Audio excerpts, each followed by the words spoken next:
बिस्मिल्लाहिर्रहमानिर्रहीम। बयान का बाकी हिस्सा। मेरे दोस्तों बुजुर्गों, अल्लाह की ज़ात के लिए यकीन को यानी इस नूर को अपने दिल के अंदर लाने के लिए हर इंसान को रास्ता वही इख्तियार करना पड़ेगा जो रास्ता हज़रत इब्राहीम अलैहिस्सलाम ने इख्तियार किया था। सबसे पहले अपने अंदर अल्लाह की ज़ात के यकीन को हमें तलाश करना है तन्हाइयों में। ये इस वजह से कि हमें खुद अपना हाल मालूम हो जाए कि हमारे अंदर अल्लाह की ज़ात का यकीन नहीं है और हम अब तक नफ्स के धोखे देने में फंसे हुए थे। जब ये बात हम पर खुल जाएगी तो फिर इसके बाद हमारे लिए भी अपने अंदर से मखलूक का यकीन निकलकर खालिक का यकीन पैदा करने की तलब पैदा होगी। ये तलब ही हमें अल्लाह रब्बुल इज़्ज़त की ज़ात से जोड़कर अपने अंदर अल्लाह रब्बुल इज़्ज़त की ज़ात का यकीन हासिल करा देगी। फलाह को पहुँच गया वो शख्स जिसने तस्करा कर लिया यानी मखलूक के यकीन से अपने दिल को पाक कर लिया। लेकिन ये सब कुछ हम इसी वक्त कर पाएंगे जब हम इस बात को कबूल करें कि हमारे अंदर रब्बुल इज़्ज़त की ज़ात का यकीन है। हमारा दिल इस नायाब दौलत से खाली है। ये ज़बान से हमारा अल्लाह का नाम लेना ज़बान के बोल है, कानों से अल्लाह का नाम सुनना ये सिर्फ आवाज़ है और दिमाग से अल्लाह को सोच लेना ये सिर्फ अल्लाह का मफ़हूम है।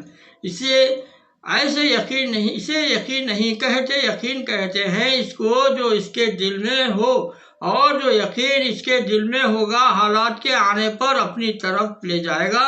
खालिक का यकीन हाजात और हालात के आने पर खालिक की तरफ ले जाएगा, और मखलूक का यकीन हाजात और हालात के आने पर मखलूक की तरफ ले जाएगा। इसलिए जब अल्लाह रब्बुल इज़्ज़त की ज़ात का यकीन किसी इंसान को होगा यानी अल्लाह रब्बुल इज़्ज़त की ज़ात से निकला हुआ वो नूर जिसे बराह रास्त इसके दिल में भेजा गया था, अब हाजात और हालात के आने पर यह नूर उसे अल्लाह रब्बुल इज़्ज़त के वादों की तरफ ले जाएगा।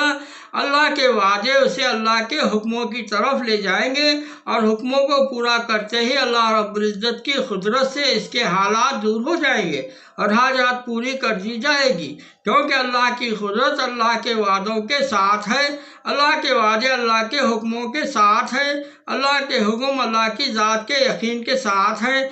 मेरे मोहतरम दोस्तों बुजुर्गों, अगर अल्लाह के हुक्मों को पूरा करने वाले के अंदर अल्लाह रब्बुल इज़्ज़त की ज़ात का यकीन नहीं है तो अल्लाह रब्बुल इज़्ज़त अपने किए हुए वादों को कभी ना पूरा करेंगे।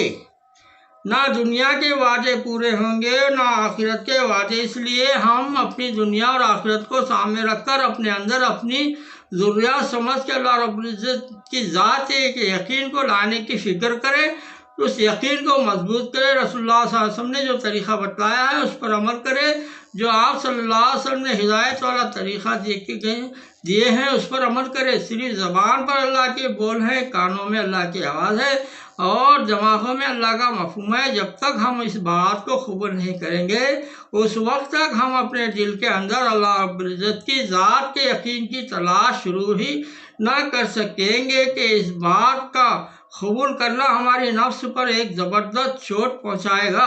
इसके बदले में अल्लाह रब्बुल इज़्ज़त हमारे अंदर अपनी ज़ात से जुड़ने की तलब पैदा फरमा देंगे और हज़रत इब्राहीम अलैहिस्सलाम की तरह हमारी रहबरी करेंगे। फिर इंशाअल्लाह हुज़ूर सल्लल्लाहु अलैहि वसल्लम ने जो खबरें हमें दी हैं या अल्लाह रब्बुल इज़्ज़त की तरफ से जो हुक्म नाजिल हुए हैं हमारी समझ में आते चले जाएंगे और हम अल्लाह जल्ल जलालहू अम्मा नवालहू हज़रत मोहम्मद सल्लल्लाहु अलैहि वसल्लम की इताअत करने वाले बन जाएंगे।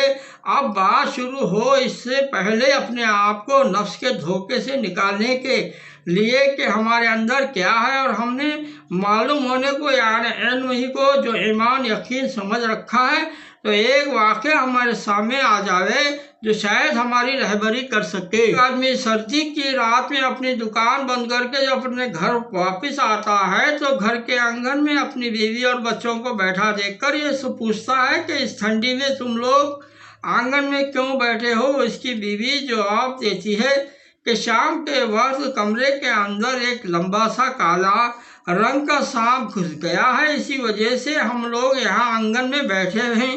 तो इस पर वह आदमी अपने हाथ में एक लकड़ी का डंडा लेकर कमरे में जाता है और हर तरफ कमरे में सांप को तलाश करता है, फिर सांप उसे कहीं भी नज़र नहीं आता। इस पर वो अपनी बीवी से कहता है कि सांप तो कमरे में कहीं नज़र नहीं आ रहा है।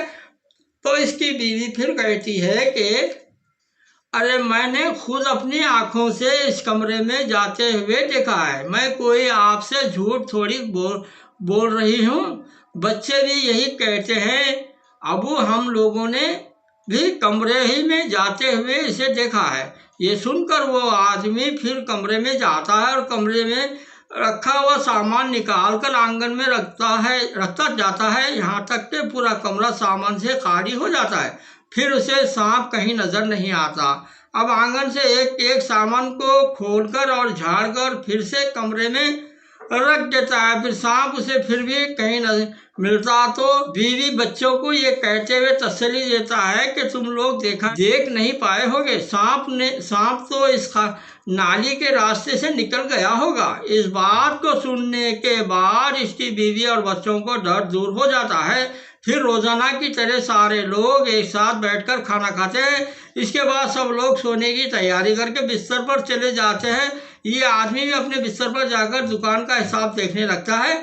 अचानक इसकी नज़र दीवार पर टंगे हुए अपने कुर्ते पर पड़ती है, जो उसे हलता हुआ नजर आता है। तो ठंडी की वजह से पंखा भी बंद और दरवाजे खिड़कियां भी सारी बंद हैं, हवा भी नहीं चल रही। फिर कुर्ता दीवार पर टंगा हुआ हिल रहा है तो एकाएक उसे सांप का ख्याल आ जाता है कि कहीं वो सांप इस कुर्ते में तो नहीं चला गया है। अब घबराया और डरा हुआ ये आदमी हाथ में डंडा लेकर दूर से ही कुर्ते को हिलाता है। फिर हासिल कुछ नहीं होता कि ये अब कुर्ते को हाथ से झाड़ कर अलमारी में रख देता है और वापस फिर से अपने बिस्तर पर आ जाता है। अब इसका दुकान का हिसाब में जी नहीं लगता है तो हिसाब को छोड़कर बल्ब को बुझाकर खुद सोना चाहता है कि घर में तो सब सो रहे हैं, यही सिर्फ अभी जाग रहा है। इतने में अलमारी के ऊपर रखा हुआ दूध का खाली गिलास फर्श पर गिरता है। गिलास के गिरते ही उसे फौरन सांप का ख्याल आ जाता है। अब ये डरा हुआ बिस्तर पर बैठे बैठे बल्ब को जलाने के लिए बटन दबाता है। रोशनी हो जाने पर यह अलमारी के तरफ गौर से बिस्तर पर खड़ा होकर देखता है कि सांप कहीं कुंडली मारे हुए इसमें ना बैठा हो। एक बार फिर हिम्मत करके ये कमरे की तलाशी लेता है कि यहीं कहीं सांप होगा, लेकिन सांप फिर उसे नजर नहीं आता। तो थका हारा ये बिस्तर पर लौट जाता है। पलंग के नीचे लटके रहे कंबल को ये खींचकर ऊपर करता है और फिर बल्ब को बुझाए ये सोने की कोशिश करता है। पर ये क्या कि जब ये आंख बंद करता है तो उसके ख्यालों में एक काला और लंबा सांप दिखाई देता है। तो ये डरकर अपनी आंख खोल देता है। फिर आंख बंद करता है तो फिर सांप की शक्ल इसके सामने आ जाती है। इसी तरह सारी रात करवटें बदल कर गुजर जाती है और सांप के बारे में ख्याल में आने से ये रात भर जागता ही रह जाता है। सुभान अल्लाह।